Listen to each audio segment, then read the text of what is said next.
پہلا مسئلہ موارد خمس میں سے وہ مال ہے اس میں حرام مال مکس ہو چکا ہو، مخلوط ہو چکا ہو۔ حلال مال ہے آپ کے پاس اور اس میں حرام مال مخلوط ہو چکا ہے اور انسان الگ نہیں کر سکتا ہو، جیسے گندم میں، چاول میں، دالوں میں اور اسی طرح کشمش وغیرہ میں یا اسی طرح کی چیزوں میں، کہ آپ جدا نہیں کر سکتے کہ کون سا مال حلال ہے کون سا مال حرام، مخلوط ہو چکا ہے، مل چکا ہے۔ اور حرام مال کا مالک بھی نہیں معلوم آپ کو کہ جو حرام مال اس میں مخلوط ہو چکا ہے اس کا مالک کون ہے، یہ بھی نہیں معلوم، اور مقدار بھی نہیں معلوم، کس قدر اس میں مال حرام مخلوط ہوا ہے یہ بھی نہیں معلوم۔ تو ان شرائط کے ساتھ کہ جدا نہ کر سکتا ہو، مالک کا بھی پتہ نہ ہو، مقدار کا بھی پتہ نہ ہو، یہ بھی پتہ نہ ہو کہ وہ جو حرام مال اس میں مخلوط ہے اس کی مقدار 1 خمس یعنی 1/5 سے کم ہے یا زیادہ ہے، یہ بھی نہیں معلوم۔ تو ان شرائط میں تمام مال کا 5واں حصہ آپ الگ کر دیں، خمس نکالیں، 20% نکالیں تو باقی 80% آپ کے لیے حلال ہے۔ وہ جو 20% آپ نے نکالا خمس کے عنوان سے، وہ خمس کے عنوان سے ادا کریں۔ یہ حکم ہے مال مخلوط و حرام کا،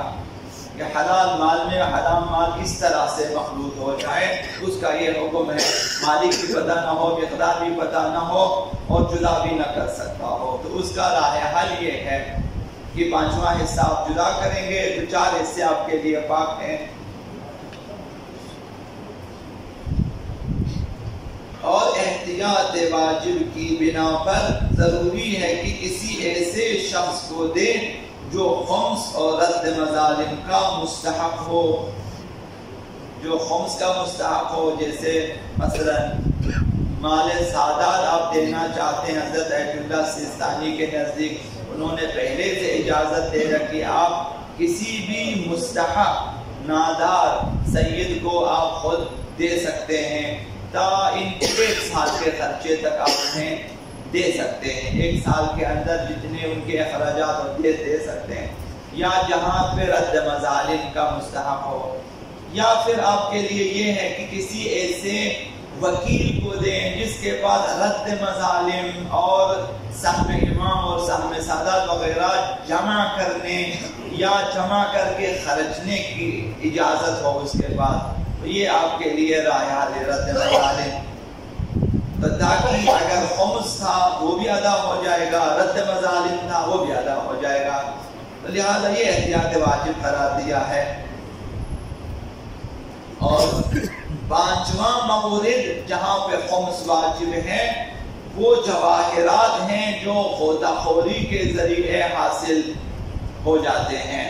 کہ دریا میں سمندر میں غوطہ لگاتے ہیں اور وہاں سے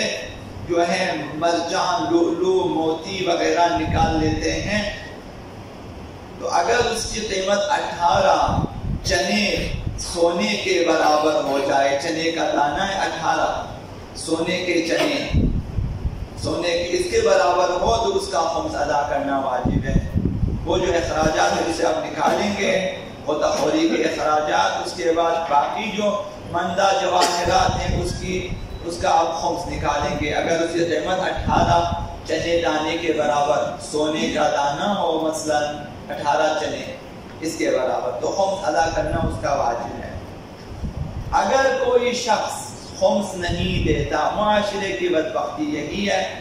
اور معاشرے میں ہماری تنزلی کا بھی کافی حصہ اسی سلسلے میں ہے کہ خمس و زکوٰۃ ادا نہیں کرتے، مال یتیم کھانے کے برابر ہے، خمس نہ دینا مال یتیم کھانے کے برابر ہے، یا اسی طرح سے ہے۔ حضرت ابو بصیر انہوں نے 5ویں امام حضرت آقا امام محمد باقر علیہ السلام سے سوال کیا، ما ایسر ما يدخل به العبد النار، کم ترین گناہ کیا ہے کہ جس کے سبب بندہ جہنم میں جاتا ہے؟ کم ترین گناہ آپ بتا دیں۔ قال، امام نے فرمایا، من اکل من مال الیتیم درہما، کم ترین گناہ جس کے سبب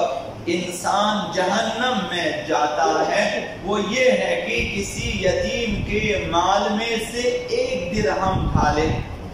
وہ مال یتیم کا مال ہے، ناحق اس نے اس میں سے 1 درہم اپنے لیے اٹھا لیا اور خرچ کیا،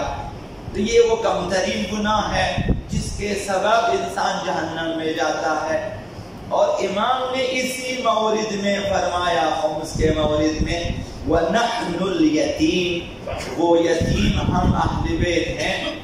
جن کے مال کھاتے ہیں 1 درہم، یعنی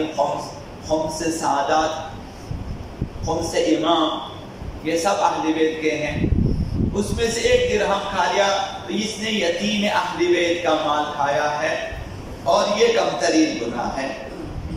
فرمایا کہ وہ یتیم ہمارے محمد ہیں۔ ان الذین، اس کے بعد امام نے یہ فرمایا، ان الذین یأکلون اموال الیتامی ظلما، وہ لوگ جو یتیم کا مال کھاتے ہیں، یتیموں کا مال ناحق کھاتے ہیں، انما یأکلون فی بطونہم نارا، وہ لوگ اپنے شکموں میں آگ بھرتے ہیں، وَسَيَصْلَوْنَ سَعِيرًا، اور ایسے لوگ جہنم میں جائیں گے۔ تو یہ عظیم خطرہ ہے ہمارے لیے کہ اہل بیت کے ایتام اور حق امام، حق حوزات، حق مبلغین وغیرہ وغیرہ سب اسی کے اندر ہیں۔ تو اگر ہم لوگ خمس ادا نہیں کریں گے تو دین کمزور ہو جاتا ہے۔ یہ آپ سن رہے ہیں اور دیکھ رہے ہیں کہ مملکت میں تقلید کے خلاف اور خمس و زکوٰۃ کے خلاف کتابیں لکھی جا رہی ہیں۔ وجہ یہی ہے کہ ہمیں فقہا سے، حوزات علمیہ سے اور مبلغین سے جدا کرنا چاہتے ہیں۔ ان سے جدا ہونے کا نتیجہ گمراہی ہے، پھر نہ تبلیغ ہوگی، نہ حوزات ہوں گے، نہ علماء پیدا ہوں گے۔ اگر علماء پیدا، فقہا بھی پیدا نہیں ہوں گے۔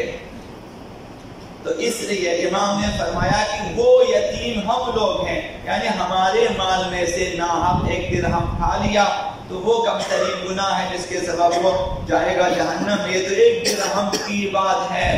اب نہ معلوم اگر لاکھوں میں، کروڑوں میں اگر کھا لیں، خدا بہتر جانتا ہے کہ کیا ہوگا۔ تو آل محمد کے یتیم ہونے سے مراد کیا ہے؟ تو مراد یہ ہو سکتا ہے کہ اکثر لوگ جو خمس نہیں دیتے، جس میں ایک حصہ آل محمد کے یتیموں کا ہے جو نادار ہیں، تو لہٰذا یہ ہے کہ حق آل محمد کھاتے ہیں، یتیم آل محمد۔ یا پھر اپنی بے کسی کو بیان کیا، یتیم سے مراد وہ شخص ہے جو بے کس ہے، چونکہ یتیم بے کس ہے، اس کا کوئی حمایتی نہیں ہے، یتیم اپنا دفاع نہیں کر سکتا۔ اس تناظر میں شاید فرمایا کہ ہم آل محمد کے یتیم، یعنی وہ لوگ جن کا کوئی حمایت کرنے والا نہیں ہے، نادار ہیں وہ۔ یا پھر یتیم سے مراد جو ہے در یتیم ہے، یعنی یگانہ روزگار، ہم اہل بیت یگانہ روزگار ہیں، اس کو کہتے ہیں در یتیم۔ مثلا پیغمبر اسلام کہا جاتا ہے در یتیم۔ در یتیم سے مراد یہ ہے کہ یگانہ روزگار ہستی، ہم اہل بیت یگانہ روزگار ہیں، ہمارا حق اگر 1 درہم بھی بناحق کھا لیں تو پھر وہ کم ترین گناہ ہے کہ یہ شخص جو ہے جہنم میں جا سکتا ہے۔ اس لیے کوشش کرنی چاہیے کہ اس دنیا میں جو کچھ ہم استفادہ کرتے ہیں، خداوند متعال جو کچھ ہمیں عطا فرماتا ہے، اس میں سے حق آل محمد کو ادا کریں تاکہ ہمارا معاشرہ بھی ترقی کرے اور ہمارا ایمان بھی۔